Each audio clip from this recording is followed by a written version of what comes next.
நீதி வழங்கும் போது அண்ணன் தம்பி சொந்தம் பந்தம் பணக்கார ஏழை எதையுமே பார்க்க கூடாதுடா. நாயத்தை மட்டும் தான் சொல்லணும்.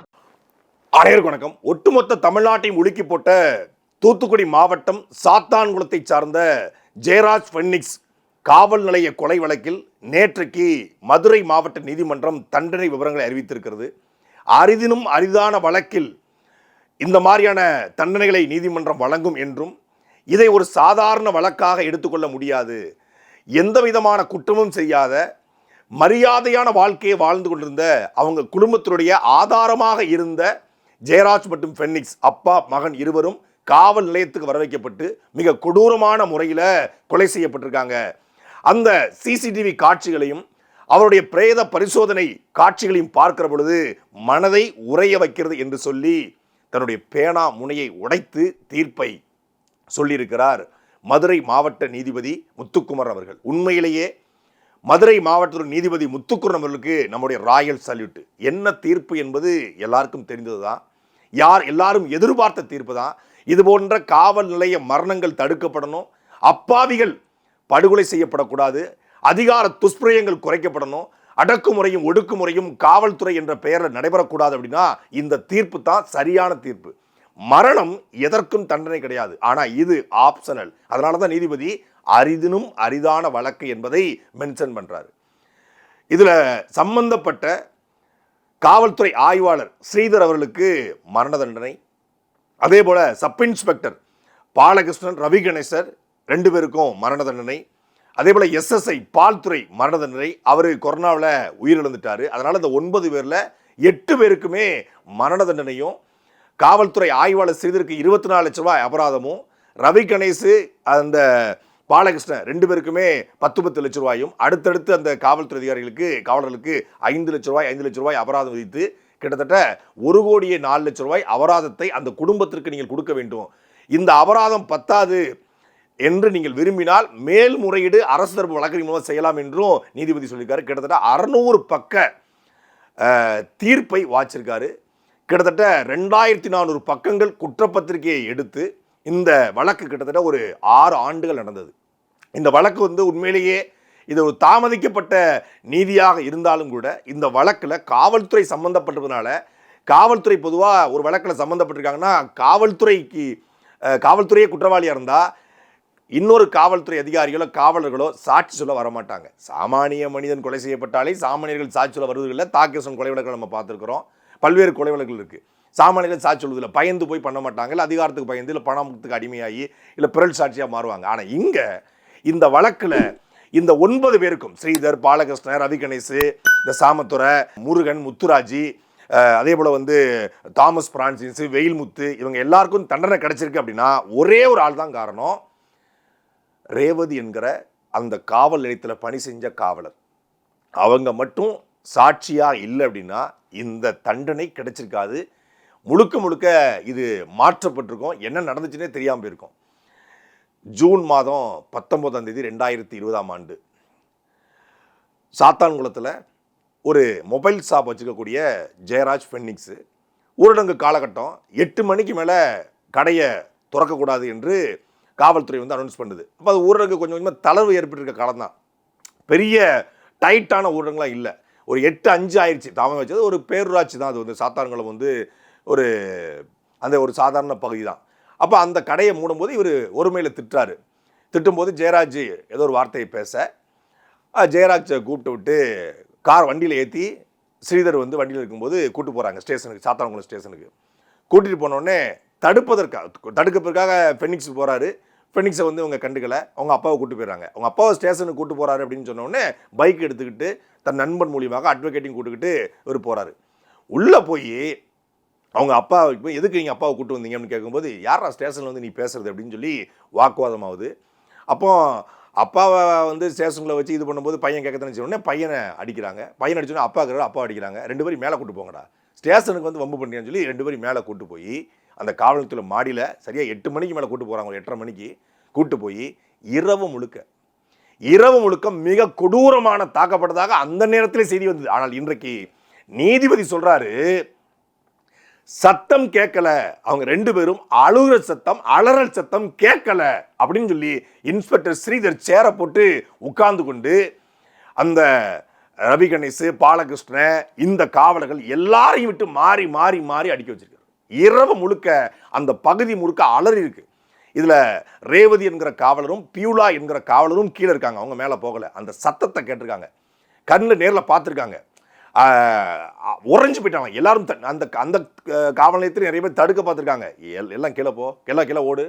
முழு போதையில் சரக்க போட்டுட்டு கொடூரமான முறையில், அதில் என்னன்னா அப்பாவுக்கு முன்னாடி மகனை, மகனுக்கு முன்னாடி அப்பாவை 2 வரையும் முழு நிர்வாணமாக மாற்றி நியூடா நிற்க வச்சு 2 பேரையும் தரையில் படுக்க போட்டு, அதாவது அந்த போஸ்ட்மார்ட்டம் ரிப்போர்ட்டில் அவங்களுடைய பின்பகுதியில், அவங்களுடைய பேக் சைடில் தோலே இல்லை, மொத்த தோலும் உறிஞ்சி நீராக வடிஞ்சிருக்கு. கொடூரமான முறையில் ஒரு இரவு 2 மணிக்கெல்லாம் இரும்பு ராடு, துருப்பிடிச்ச இரும்பு ராடை ஆசன வாய்க்குள்ளே செலுத்தி, பின்பகுதி வழியாக ஆசன வாய்க்குள்ளே வந்து செலுத்தி அதை விட்டு தட்டி தட்டி அடிச்சிருக்காங்க. அதாவது திரைப்படங்களில் இந்த காட்சிகளை கேள்விப்பட்டிருக்கோம், ஜெய்பீம் படத்தில் பார்த்துருக்கோம். ஆனால் குற்றம் செஞ்சவன், ஏதாவது தப்பு செஞ்சவன் உண்மையை வர வைப்பதற்காக அடிப்பாங்க, கொலை பண்ணவனை உண்மையை வர வைக்க அடிப்பாங்க, ஒரு பெண்ணை பாலியல் வன்கொடுமை பண்ணவனை உண்மையை வர வைக்க அடிப்பாங்க. அதுவே தப்பு தான், மினிமம் ஃபோர்ஸ் கூட யூஸ் பண்ணக்கூடாதுன்னு சொல்கிறாங்க. அதாவது காவல்துறை அவன் தாக்கினா, பொதுமக்களை தாக்கினா அவனை மினிமம் ஃபோர்ஸை பயன்படுத்தலாம், லத்தி சார்ஜ் பண்ணலாம், அவ்வளோதான். ஆனால் காவல் நிலையத்தில் கூட்டு போய், அதுவும் இரவு 8 மணிக்கு மேலே கூட்டு போய், தப்பே செய்யாத, எந்த தப்பும் செய்யாத, இதுவரைக்கும் எந்த குற்றங்களையும் ஈடுபடாத, ஒரு எஃப்ஐஆர் கூட இல்லாத, காவல் நிலையத்தை படிக்கட்டு பக்கமே ஏறாத, சம்பந்தமே இல்லாத 2 பேரை அதிகார திமிரில், அந்த ஸ்ரீதருங்கிறதுக்கு பேரே சைக்கோ ஸ்ரீதர், அவன் ஒரு பேரே சைக்கோ ஸ்ரீதர், அந்த அயோக்கிய நாய் உட்கார வச்சு சகட்டு மேனிக்கு அடித்து 2 பேரையும் சித்திரவதைப்படுத்தி, இதை விட சித்திரவதைப்படுத்தி மருத்துவமனை கொண்டு போய் ட்ரீட்மெண்ட் கொடுக்கணும். ஆனால் இங்கே மருத்துவமனை கொண்டு போய் உடம்புல காயங்களே இல்லைன்னு சொல்லி மருத்துவமனை ரிப்போர்ட்டு, மருத்துவமனையிலேருந்து கோயில்பட்டி சிறைக்கு கொண்டு போகிறாங்க இரவு முழுக்க அடிச்சுட்டு. அங்கே போனால் 22ஆம் தேதி முதல்ல ஜெயராஜ் வந்து உடம்பு செல்லாமல் இறந்து போகிறோன்னா அட்டாக் அப்படிங்கிறாங்க. அன்னைக்கு இருந்த ஆட்சியாளர்கள் எல்லாருமே சொன்னது அவருக்கு வந்து அட்டாக் வந்துடுச்சு, மருத்துவமனைக்கு போகிறாரு, அவர் இருக்கிறார். அடுத்த 4-5 மணி நேரங்களில் ஃபெனிக்ஸ் இறந்து போகிறார். 2 பேர் இறந்த உடனே தான் ஒட்டுமொத்த தமிழ்நாடு முழுக்க தீப்பிடிச்சு எரியுது. சமூக வலைதளங்களை பேசுகிறோம், நாமெல்லாம் அன்றைக்கி தொடர்ச்சியாக பேசணும். அதுக்கப்புறம் தமிழ்நாடு முழுக்க இது ஒரு கிளச்சி, அது லாக்டவுன் காலம் போராட கூட முடியாது. ஆனால் அந்த மக்கள் தொடர்ச்சியாக அவங்க பெற்றோர்கள் தலைமையில், அவங்க தங்கச்சி, அதே போல் ஜெயராஜுடைய மனைவி, அதே போல் அங்கே இருக்கக்கூடிய சாத்தாங்குள ஊர் மக்கள், சாதி மதம் எல்லாத்தையும் கடந்து மிகப்பெரிய போராட்டத்தை முன்னெடுக்கிறாங்க. அதுக்கப்புறம் தான் விஷயம் செய்தியாக மாறி மதுரை உயர்நீதிமன்ற கிளை இதை தாமாக முன் வந்து வழக்கு எடுக்குது. தாமாக முன் வந்து வழக்கை எடுத்து இதை காவல்துறை வழக்குனால காவல்துறை சரியாக விசாரிக்க மாட்டாங்கன்னு சொல்லி மாவட்ட நீதிபதியாக இருந்த நீதியரசர் மரியாதைக்குரிய பாரதிதாசன், உண்மையிலே நேர்மையான நீதிபதி பாரதிதாசன் தலைமையில் ஒரு டீமை போடுறாங்க. அவர் போய் முழுமையான சிசிடிவிகளை ஆய்வு பண்ண போகிற, சிசிடிவியில் அனைத்தும் அணைத்து வைக்கப்பட்டிருக்கு. இந்த வழக்கினுடைய மிக முக்கியமான தீர்ப்புக்கு, இந்த நீதிக்கு காரணம் எப்படி ரேவதி பியூலாங்கிற காவலர் இருக்காங்களோ, அந்த காவல் தெய்வங்கள் இருக்காங்களோ, அந்த தேவதைகள் இருக்காங்களோ, அதே போல் சிசிடிவி அழிக்கப்பட்ட சிசிடிவியை ஹார்ட்வேரை சாஃப்ட்வேரை பயன்படுத்தி இவங்க என்ன பண்ணுறாங்க, மீட்டெடுக்கிறாங்க. மீட்டெடுக்கப்பட்ட சிசிடிவியில் இதுவரைக்கும் காவல் நிலைய மரணங்களில் சிசிடிவியில் எதுவும் பதிவாயிருக்காரு. ஆனால் இங்கே 100 விழுக்காடு அடித்தது சிசிடிவியில் பதிவாயிடுச்சு. அந்த ஃபுட்டேஜ் கிடச்சிருச்சு. மருத்துவமனைக்கு கொண்டு போன ஃபுட்டேஜ், சிறைக்குள்ளே கொண்டு போன ஃபுட்டேஜ், சிறைக்குள்ளே அவங்க வந்து எடுத்தது எல்லாமே ரிப்போர்ட்டாக இருக்குது. இதை வைத்துக்கொண்டு அப்புறம் மருத்துவமனையில் பணி செய்த ஊழியர்கள் வந்து சாட்சி கொடுக்குறாங்க. இப்படி 100 சாட்சிகளை வைத்து தான் இந்த வழக்கில் தண்டனை வழங்கப்பட்டிருக்கு. பாரதிதாசன் முழுமையாக அதை ஆய்வுபடுத்துகிறாரு. ஆய்வுபடுத்தி முதல்ல ரேவதி வந்து சொல்ல மறுக்கிறாங்க, அவங்க உயிருக்கு அச்சுறுத்தலுக்குன்னு சொல்கிறாங்க. அப்புறம் நீதிமன்றமே அவங்களுக்கு ஒரு காவலருக்கு இன்னொரு காவலரை பாதுகாப்பாக போட்டு அவங்க சாட்சியாக ஸ்ட்ராங்காக இருக்காங்கன்னு சொன்னதுக்கப்புறம் தான் அவங்க மனசாட்சி உறுத்தி போய், இதை கண்ணுக்கு முன்னாடி பார்த்து என்னால் நிம்மதியாக தூங்க முடியாது, எனக்கும் குடும்பம் இருக்குது அப்படின்னு சொல்லி அவங்க சாட்சிகளை பார்த்ததை அப்படியே சொல்கிறாங்க, என்ன நடந்துச்சு அப்படிங்கிறத சொல்கிறாங்க. அப்புறம் பியூலா சொல்கிறாங்க. இதை எல்லாத்தையும் சேர்த்து மிகப்பெரிய விசாரணை. அதுக்கப்புறம் தமிழ்நாடு அரசு அன்றைக்கு சிபிஐக்கு வழக்க மாற்றுது, சிபிஐ உள்ளே வருது. அதே போல் அங்கே அனில்குமார் என்கிற ஒரு அதிகாரி, அவரும் வந்து தன் தரப்பு ஆதாரங்களை முழுமையாக சேர்த்து பாரதிதாசன் ஒப்படைக்கிறாரு. பாரதிதாசன் மதுரை நீதிமன்றத்தில் ஒப்படைக்கிறாரு. அப்புறம் பலகட்ட வாத பிரதிவாதங்கள் நடைபெறுது. இதில் மிக முக்கியமானது என்னென்னா, அரசு தரப்பு வழக்கறிஞர் இதில் மிக நியாயமாக வாதாடி இருக்காரு. அரசரப்பு வழக்கறிஞர் தங்களுடைய வாதங்களை இவர்களுக்கு தண்டனை வழங்கியே ஆகணும் அப்படிங்கிறதுல ரொம்ப தீர்க்கமாக இருந்திருக்காங்க. சிபிஐயும் இந்த வழக்கு வந்து மிக கொடூரமான கொலை இது, அதனால இதில் எந்த காம்ப்ரமைஸும் பண்ணாமல் சிபிஐ மிக தீர்க்கமாக நின்றுருக்காங்க. இதில் மிக முக்கியமாக நம்ம பார்க்க வேண்டியது என்ன அப்படின்னா, எப்போதுமே எந்த வழக்கிலையும் சிபிஐ வந்து மரண தண்டனை போய் கேட்க மாட்டாங்க. ஆனால் இந்த வழக்கில் தீர்ப்பு வரும்போதே சிபிஐ போயிட்டு இவர்களுக்கு உச்சபட்ச தண்டனையான மரண தண்டனை வழங்க வேண்டும் என்று சிபிஐ மனு தாக்கல் பண்ணுறாங்க. 30ஆம் தேதியே தீர்ப்பு வழங்க வேண்டியது, 30ஆம் தேதி இவர்கள் குற்றவாளி என்று அறிவிச்சுறாங்க. அப்போ தான் நீதிபதி சொல்கிறாரு, இது வந்து அப்பாவுக்கு முன்னாடி மகன் முன்னாடி அப்பாவை கொடூரமாக வந்து இது பண்ணியிருக்காங்க, 2 பேரும் வந்து 2 பேரும் அப்பா பையன் கிடச்சிருக்காண்டா, அடித்து பழகிங்கடா.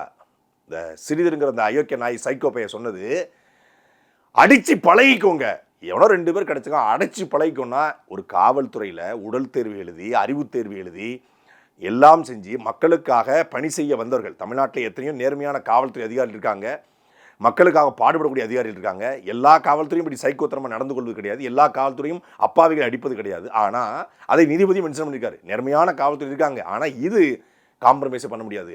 படித்தவன் இது ஒரு பொருளாதார குற்றமாகவும் கருத முடியாது.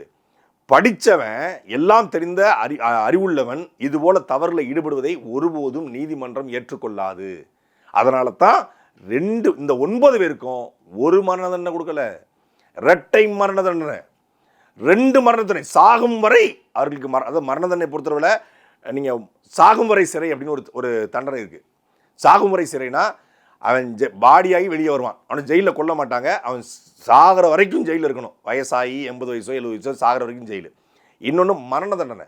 மரண தண்டனையில் மரண தண்டனை போடும்போது கயிறு விளைகிறது, இல்லை வந்து அந்த கட்டை விளைகிறது, தூக்கு போட்டும் சாகாமல் நிறைய பொழைச்சிருவான். அப்போ என்னன்னா ஒரு தடவை தான் மரண தண்டனை. ஒருவேளை தூக்கு போடும்போது ஏதாவது தப்பு நடந்துச்சு, தூக்கு போடும்போது கயிறு சரியாக இதாகலை, முடிச்சு இதாகலை, அவன் அவுந்து கீழே விழுந்துட்டான் அப்படின்னா அவன் விடுதலை ஆயிடுவான், அவனுக்கு திருப்பி மரண தண்டனை வைக்க முடியாது. ஆனால் இங்கே என்னென்னா இரட்டை மரண தண்டனை. ஒரு முறை மரண தண்டனை விதித்து அதில் ஏதாவது தப்பு நடந்தால் கூட சாகும் வரை தூக்கில் தொங்கணுமே. இதில் மிகப்பெரிய முக்கியமானது, உயர்நீதிமன்றத்துக்கு போனாலும் இந்த வழக்கு வந்து தண்டனை உறுதி செய்யப்படும். உச்சநீதிமன்றத்தில் போனால் இந்த வழக்கில் ஒருவேளை கருணை அடிப்படையில் ஏற்கனவே 5 வருஷம் இருந்திருக்காங்க, 6 வருஷம் காரணம் காட்டி ஆயுள் தண்டனையை மாற்ற முயற்சி பண்ணால் கூட இரட்டை மரண தண்டனை இருப்பதனால நீதிபதிகள் இந்த வழக்கை முழுசாக படிப்பாங்க. ஏன் இரட்டை மரண தண்டனை கொடுத்தாங்க? உச்சநீதிமன்றத்தை பொறுத்தவரை எப்போதுமே குற்றவாளிகளுக்கு ஒரு வாய்ப்பு கொடுப்பாங்க, ஒரு கருணை அடிப்படையில் பார்ப்பாங்க, எல்லாரையும் கொல்லணும்னு நினைக்க மாட்டாங்க, எல்லாரையும் திருத்தம் தான் முயற்சி பண்ணுவாங்க. அதனால தான் உயர்நீதிமன்றத்தில் கிடைக்காத பெயில் வந்து உச்சநீதிமன்றத்தில் கிடைக்கும், உயர்நீதிமன்றத்தில் கிடைக்காத ஜாமீன் அங்கே கிடைக்கும், இங்கே கிடைக்காத ரிலாக்ஸேஷன் அங்கே கிடைக்கும். ஆனால் இதில் இரட்டை மரண தண்டனை விதிக்கப்பட்டிருப்பதனால, அபராதமும் கூடுதலாக விதிக்கப்பட்டதுனால இந்த வழக்கை முழுமையாக எந்த நீதிபதி படித்தாலும் உச்சநீதிமன்றத்தில் இவருக்கான தண்டனை உறுதி செய்வதற்கான வாய்ப்பு தான் இருக்குது. அது உறுதி செய்யப்படணும். எந்த ஒரு நாட்டில் சட்டம் கடுமையாக இருக்கிறதோ, எந்த ஒரு நாட்டில் தண்டனைகள் அதிகமாக இருக்கிறதோ அந்த நாட்டில் தான் குற்றம் குறையும். இது ஜெயராஜ் ஃபெனிக்ஸுடைய மரண அந்த நிகழ்வு நடந்த காலகட்டத்தில் நம்ம தொடர்ச்சியாக பேசணும். குற்றங்களை குறைக்கணும்னா தண்டனை அதிகப்படுத்தணும், தண்டனையை உடனே கொடுக்கணும். அப்படின்னா தான் அது உடனடியாக குற்றங்கள் வந்து தடுக்கப்படும். நீங்கள் ஜெயராஜ் ஃபெனிக்ஸுக்கும் தண்டனையை அன்றைக்கே கொடுத்திருந்தால் அஜித்குமார் இறந்திருக்க மாட்டார். இப்போ ஆகாஷ்ங்கிற தம்பி மானாமதுரையில் அடித்து கொலை செய்யப்பட்டிருக்க மாட்டார். இந்த ஆட்சியில் மட்டும் 24 காவல் நிலைய மரணங்கள் அல்ல, காவல் நிலைய கொலைகள், லாக்அப் மர்டர், லாக்அப் டெத்து கிடையாது. காவல் நிலையத்தை வச்சு மரணம் அவன் மருந்து குடிச்சு இது போனானா, இல்லை அட்டாக் வந்து செத்து போனானா, அது எப்படி மரணம், அது எப்படி டெத்து, அது மர்டர், அது ஒரு கொலை. அஜித்குமாருக்கு நடந்தது திட்டமிட்ட படுகொலை. பொய் வழக்கில் இதே போல தான் ஜெயராஜ் ஃபெனிக்ஸ் என்ன நடந்துச்சோ அதே போல தான் இவங்க அதிகாரத்தை அதே அதிகாரத்தை மீறி நீங்கள் நிக்கிதாங்கிற ஒரு பெண்ணு கொடுக்குற பொய்யான புகாரில் அஜித்குமாரை கொண்டு போய் அந்த பத்திரகாளியம்மன் கோவிலுக்கு பின்னாடி வச்சு கொடூரமாக தாக்கி அவன் வந்து ஸ்பாட்டில் இறந்து போகிறான். ஸ்பாட்டில் இங்கே 30 இடங்களில் காயம், உள்காயம் ஃபெனிக்ஸுக்கும் ஜெயராஜுக்கும், 42 இடங்களில் இரத்த கசிவு, மூளையில் தொடங்கி கணுக்கால் வரைக்கும் இரத்த கசிவு இல்லாத இடமே கிடையாது. உடம்புல இருக்கக்கூடிய எல்லா உறுப்புகளும், லிவரு, இதயம், கிட்னியில் ரத்தம் வந்திருக்கு. கிட்னியில் ரத்தம் வரணும், எந்த அளவுக்கு கொடூரமாக தாக்கியிருப்பானுங்க. ஆண் உறுப்பை சிதைச்சிருக்கானுங்க, கொடூரமாக தாக்கப்பட்டிருக்கிற அஜித்குமார். அப்போ இந்த ஜெயராஜ் ஃபெனிக்ஸுக்கு படுகொலை செய்த ஸ்ரீதர், இந்த பாலகிருஷ்ண, இந்த சாமத்துறை, அதே போல் வந்து இந்த செல்லத்துறை, முத்துராஜி, வெயில்முத்து, இவங்களுக்கெல்லாம் மரண தண்டனை விதிக்கப்பட்டது போல இந்த அஜித்குமார் கொலை வழக்கிலையும் சம்பந்தப்பட்டிருக்கிற அந்த 5 பேருக்கும் தண்டனை வழங்கினா மட்டும்தான் இனி குற்றங்கள் குறையும். ஒரு அடிப்படையாக வைத்துக்கொண்டு நிச்சயமாக அஜித்குமார் வழக்கிலையும் தண்டனை வழங்கப்பட வாய்ப்பு இருக்கிறது. இதில் மிக முக்கியமாக பார்க்கணும் அப்படின்னா, இந்த 9 பேருக்கு மட்டும் தண்டனை வழங்குவது சரியா அப்படின்னா, உண்மையிலே நீதிபதி நியாயமாக நடந்து மிக நேர்மையாக நடந்து மனசாட்சியோடு தீர்ப்பை எழுதி இதன் பேணாமுறையாக உடைச்சிருக்காரு. எனக்கு தெரிஞ்சு கடைசியாக ஆட்டோ சங்கருக்கு தூக்கு தண்டனை வழங்கினாங்க. அவர் தான் தூக்கில் போட்ட கடைசி ஆள். அதுக்கப்புறம் மரண தண்டனையாக யாருக்கும் வழங்கலை. இரட்டை ஆயுள், சாகுமுறை சிறை அப்படிலாம் வழங்கப்பட்டிருக்கு. பொள்ளாச்சி வழக்கில் சாகுமுறை சிறை கொடுத்துருக்காங்க. அதே போல் யுவராஜ் கோகுல்ராஜ் கொலை வழக்கு சாகுமுறை சிறை கொடுத்துருக்காங்க. சாகுமுறை சிறை பல பேர் கொடுக்கப்பட்டிருக்கு. ஆனால் இந்த மாதிரி மரண தண்டனை நேரடியாக யாருக்கும் பெருசாக தமிழ்நாட்டில் விதிக்கப்படலை.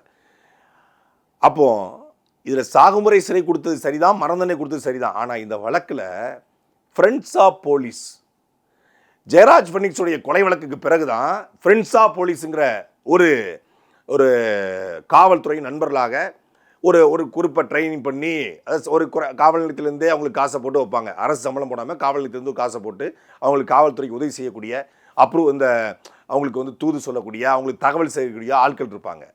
அந்த ஃப்ரெண்ட்ஸ் ஆஃப் போலீஸை வச்சு இந்த ஜெயராஜும் ஃபெனிக்ஸையும் அடித்ததாக அன்றைக்கு செய்திகள் பரவியது. அந்த ஃப்ரெண்ட்ஸ் ஆஃப் போலீஸ் இதில் சேர்க்கப்பட்டிருக்காங்களா அப்படின்னா இல்லை. மருத்துவமனைக்கு கொண்டு போகும்போது ஒரு மருத்துவராக உடலை முழுமையாக பரிசோதனை, நான் 3 முறை சிறைக்கு போயிருக்கிறேன் இந்த அரசை எதிர்த்து பேசி. 3 முறையும் மருத்துவர் முழுமையாக பரிசோதனை பண்ணுவாங்க. நம்முடைய எடை என்ன, உயரம் என்ன, பிபி சுகர் இருக்கா, நமக்கு வேறு ஏதாவது நோய் இருக்கா, உடம்புல இங்கே அடிபட்டிருக்கா அப்படின்னு எல்லாத்தையும் பரிசோதனை பண்ணுவாங்க. நமக்கு எது மாத்திரைன்னா அந்த மருத்துவமனையில் மாத்திரை பரிசோதனை பண்ணுவாங்க. இதெல்லாம் பார்ப்பாங்க. அப்போ முழுமையான உடல் பரிசோதனை மருத்துவமனையில் நமக்கு முழுமையாக உடலை ஆய்வு பண்ணுவாங்க. முழு ஆய்வு பண்ணி தான் அனுப்பணும் நியாயப்படி. சில நேரத்தில் பரபரப்பாக அனுப்பிச்சு விட்ருவாங்க. ஆனால் அந்த மருத்துவர் அடிபட்டு கொடூரமாக ஏங்க உடம்புல பின்னாடி பின்பகுதியில் சதையே இல்லைன்னா மருத்துவமனைக்கு போயிரும்போது எப்படி போயிருப்பாங்க? போய் 24 hours செத்து போகிறாங்க அப்படின்னா அவங்க எந்த நிலைமையில் போயிருப்பாங்க? அப்போ அந்த மருத்துவர் இதில் ஏன் குற்றவாளியை சேர்க்கப்படலை? அதை எல்லாத்தையும் தாண்டி இங்கே சிறைக்குள்ளே போகிறாங்க. சிறை காவலர்களை இது எடுத்துக்கக்கூடாது. சிறை ரூல் படி இப்படி அடிபட்டு வர்றவனை எடுக்கக்கூடாது. அப்போ அங்கே அவங்க சிறைக்குள்ளே போனதுக்கப்புறம் தான் அவங்க மருத்துவமனை கொண்டு போகிற வழியில் இறந்து போகிறாங்க. அப்போ சிறை காவலர்களும் இங்கே குற்றவாளியாக சேர்க்கப்பட்டிருக்கணும். அதுவும் சேர்க்கப்படலை. இவங்க அடித்தாங்க சரி, அந்த இவர்களுடைய செய்த கொலைக்கு, இவர்கள் செய்த தவறுக்கு, இவர் செய்த அடக்குமுறைக்கு, அநீதிக்கு பல கூட்டம் துணை போயிருக்கு. ஃப்ரெண்ட்ஸ் ஆஃப் போலீஸ் தொடங்கி, மருத்துவர் தொடங்கி, சிறை காவலர் தொடங்கி பல பேர் துணை போயிருக்காங்க. அவர்களும் இதில் குற்றவாளியாக சேர்க்கப்பட்டிருக்கணும். உண்மையிலே சிபிஐ, அதே போல் நீதிபதிகள், இந்த காவல்துறை அதிகாரிகள் எல்லாரும் சேர்ந்து நியாயமான தீர்ப்பை வாங்கி கொடுத்தாலும் இன்னும் இவர்களுக்கும் தண்டனை கொடுத்தா மட்டும்தான், இவர்களுக்கு மரண தண்டனை, அதற்கு இணையான ஒரு தண்டனையோ இல்லை ஆயுள் தண்டனையோ இல்லை அவங்க செய்த தவறுக்கான தண்டனையை கொடுக்கப்பட்டாதான் தப்பு செய்யறதுக்கு பயப்படுவான். தப்பு செய்கிறவனுக்கு துணை போகிறதுக்கும் பயப்படுவான். இந்த 9 பேரில் பால்துறை அப்படிங்கிற எஸ்எஸ்ஐ மட்டும் கொரோனாவில் இறந்துட்டான். அவன் ஏற்கனவே சிவலோக பதவியை அடைஞ்சிட்டான். அந்த 8 பேரும் 6 வருஷம் ஜெயிலில் இருந்து 8 பேருக்குள்ளே 8 பேரும் பேசிக்கிறது கிடையாது. இதில் என்னென்னா நேற்று கைது பண்ணி, அதாவது நீதிமன்றத்துக்கு போய் கொண்டு வராங்க. இந்த சைக்கோ ஸ்ரீதர் இருக்கான் பாருங்க, மரண தண்டனை விதிக்கப்பட்டிருக்கு. அவன் அப்படி வரான். என்னென்ன போகிறான் இப்போ என்னங்க, போலீஸ்காரங்களை பார்த்து சொல்கிறான் வண்டியில் தான் ஏற போகிறேன் இப்போ என்ன.